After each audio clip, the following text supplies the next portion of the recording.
Patience McFarland cut the engine on her 10-year-old Dodge Caravan, took a deep breath, counted to 10, and thought for about the millionth time that she'd been sorely misnamed.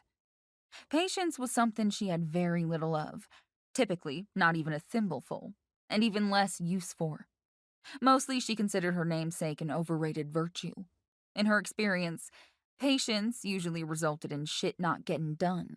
And after all that composure and self-control, what you ended up with was more often than not a boatload of nothing.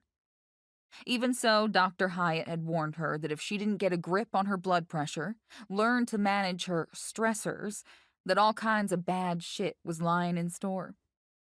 Easy for him to say, she thought. Show me a woman who can manage two sets of twins without a few stressors getting activated, and I'll show you a woman that's probably drunk. As if to emphasize the point, the arguing coming from the back of the minivan notched itself up to ear-splitting wails. Somebody had started slugging or biting or pulling hair out by the roots. Take your pick. They could be up to something maybe even worse.